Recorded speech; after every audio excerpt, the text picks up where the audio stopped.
পরবর্তী খবরের দিকে নজর দেওয়া যাক। নতুন যে সংসদ ভবন সেন্ট্রাল ভিস্তা সেটি উদ্বোধনের দিনই পবিত্র সেঙ্গল সেখানে প্রতিষ্ঠা করেছিলেন প্রধানমন্ত্রী নরেন্দ্র মোদী। সেই পবিত্র সেঙ্গলকে মূলত সত্তা হস্তান্তরের একটি প্রতীক হিসেবে ব্যবহার করা হয়, কিন্তু সেই সেঙ্গল নিয়েও এবার বিরোধীদের সমস্যা। সেই সেঙ্গলের সেখানে অবস্থান নিয়েও প্রশ্ন তুললেন সপা অর্থাৎ সমাজবাদী পার্টির সাংসদ আর.কে. চৌধুরী। তার দাবি যে সেঙ্গল নয় সেটি রাজতন্ত্রের প্রতীক, বরং তার পরিবর্তে সংবিধানের একটি কপি সেখানে রাখা উচিত।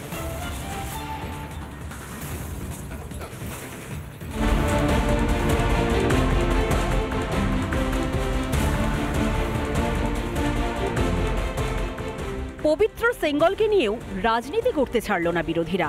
কটা আসন বেশি পেয়ে গলাবাজি বেড়েছে ইন্ডি জোটের। পবিত্র সেঙ্গল নাকি রাজতন্ত্রের প্রতীক, তাই সংসদ ভবন থেকে সরিয়ে দেওয়া উচিত, এমনটাই দাবি সপা সাংসদ আর.কে. চৌধুরীর। শুধু তাই নয়, নিজের দাবি জানিয়ে স্পিকারকে চিঠিও লেখেন সাংসদ।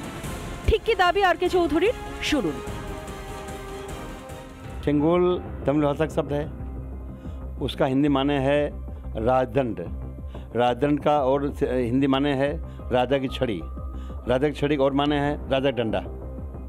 कभी राजा जब अपने दरबार बैठता था तो फैसला करता था, एक डंडा पीटता था, छड़ी पीटता था।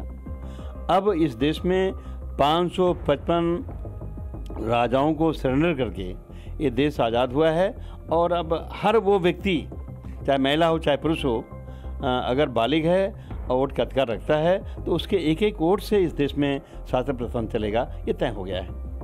तो अब देश संविधान चलेगा, न कि राजा का डंडा चलेगा।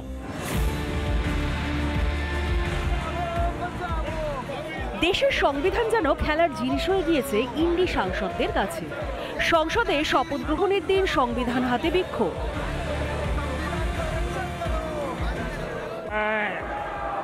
नरेंद्र दामोदर दास मोदी जो लोकसभा का सदस्य निर्वाचित हुआ हूं, ईश्वर की शपथ लेता हूं कि मैं विधि द्वारा स्थापित भारत के संविधान के प्रति सच्ची श्रद्धा और निष्ठा रखूंगा।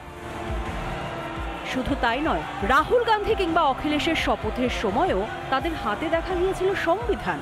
এমনকি 24-এর ভোট বৈতরণী পার হতে সংবিধানকেই এগিয়ে দিয়েছিল ইন্ডি জোট। ভোট মিটতেই এবার সংবিধান নিয়ে নতুন করে হাঙ্গামা শুরু। নতুন সংসদ ভবন থেকে সেঙ্গলকে সরিয়ে সংবিধান রাখার জিগির যেন সেই রাজনীতিরই অংশ। নতুন সংসদ ভবনে সেঙ্গল প্রতিষ্ঠা নিয়ে গোড়া থেকেই আপত্তি ছিল বিরোধীদের। সেঙ্গল প্রতিষ্ঠার বিরোধিতায় একের পর এক জোলো যুক্তি সাজিয়ে যাচ্ছিলেন তারা। আসলে সেঙ্গলের সঙ্গে সংবিধানকে জুড়ে রাজনীতিতে নতুন টুইস্ট আনতে চাইছে ইন্ডি জোট। पार्टी सिंबल ऑफ परिवारवाद है, वो सिंबल ऑफ मोनार्की की बात कर रही है, पर ये समाजवादी पार्टी से अपेक्षित है। जो औरंगजेब, टीपू सुल्तान, मुगलों की प्रशंसा करते नहीं थकते, भारतीय संस्कृति और तमिल संस्कृति के अभिन्न अंग का ऐसा अपमान करना वोट बैंक के नाम पर। इससे पहले समाजवादी पार्टी ने तो हिंदू धर्म के विषय में क्या क्या नहीं बोला है। আর যে সংবিধানের কথা ইন্ডি নেতারা বলছেন, বছরের পর বছর কংগ্রেস যখন সেই সংবিধানকে ইচ্ছে মতো বদলেছে, তখন কোথায় ছিলেন তারা? বুধবার সংসদে জরুরি অবস্থার কথা উল্লেখ করে 2 মিনিট নীরবতা পালনের আহ্বান জানিয়েছিলেন স্পিকার ওম বিড়লা। তখনও সংবিধানের কথা মনে পড়েনি বিরোধীদের। হাতে ইস্যু নেই, তাই সেঙ্গল সংবিধানকে গুলিয়ে দেওয়ার রাজনীতি ইন্ডি জোটের। রিপাবলিক বাংলা। এদিকে ভোটের সময় বর্ণবিদ্বেষী মন্তব্য করে কংগ্রেসকে কার্যত জলে ফেলে দিয়েছিলেন স্যাম পিত্রোদা। তাকে তার পদ থেকে সরিয়েও দেওয়া হয়, তিনি নিজেই ইস্তফা দেন। কিন্তু ভোট মিটতেই ফের আবার নিজ পদে অধীন হলেন স্যাম পিত্রোদা কংগ্রেস দ্বারা।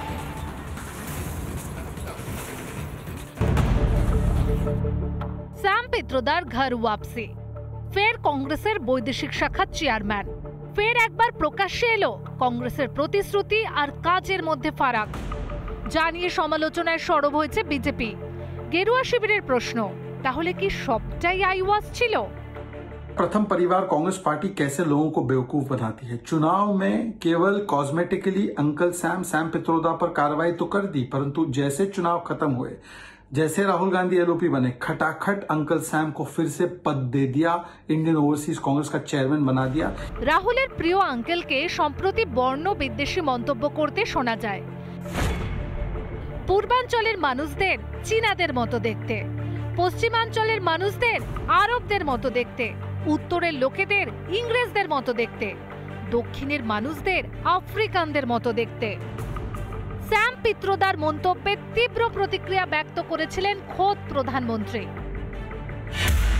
क्या हमारे देश में ये शहजादे, मैं बहुत गुस्से में हूं आज दोस्तों, मुझे कोई गाली दे मुझे गुस्सा नहीं आता है, मैं सहन कर लेता हूं, लेकिन आज शहजादे के फिलोसोफर ने इतनी बड़ी गाली दी है जिसने मुझ में गुस्सा भर दिया है। कोई मुझे बताइए, क्या मेरे देश में चमड़ी के रंग के आधार पर लोगों की योग्यता तय होगी? क्या एक चमड़ी के रंग का खेल शहजादे को किसने इजाजत दी है?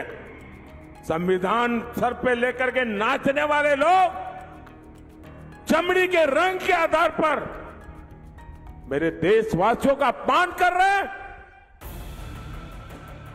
স্যাম পিত্রোদার স্বপদে ফিরতেই আক্রমণ শানিয়েছেন বিজেপির আইটি সেলের প্রধান অমিত মালবীয়। সোশ্যাল মিডিয়ায় তিনি লেখেন,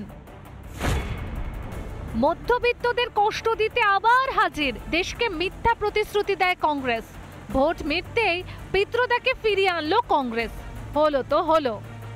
বিতর্কের আরেক নাম স্যাম পিত্রোদা। এর আগে পিত্রোদা বলেছিলেন, রাম মন্দির নিয়ে বলেছিলেন মন্দির মানুষকে রোজগার দিতে পারে না। রাম মন্দির নিয়ে আরো বলেছিলেন, মন্দির আর রাম জন্মভূমি প্রদীপ জ্বালানোর বার্তা আমাকে হয়রান করে। সংবিধান নিয়ে বলেছিলেন, সংবিধানে আম্বেদকরের থেকে নেহেরুর বেশি ভূমিকা। মধ্যবিত্ত শ্রেণী সম্পর্কে বলেছিলেন, মধ্যবিত্ত শ্রেণীকে স্বার্থপর হওয়া উচিত নয়। আর পুলওয়ামা জঙ্গি হামলা নিয়ে তার মন্তব্য, কয়েকজন জঙ্গির জন্য পাকিস্তানকে দোষারোপ করা ঠিক নয়। কংগ্রেস মুখে যতই নৈতিকতার বুলি আওরাক, মুখে বলা আর কাজে করা তো এক নয়। প্রশ্ন হলো, যে নেতা বিভাজনে বিশ্বাসী তাকে ফিরিয়ে এনে কি বার্তা দিতে চাইল কংগ্রেস? তাহলে কি কংগ্রেসে নেতার অভাব? রিপাবলিক বাংলা।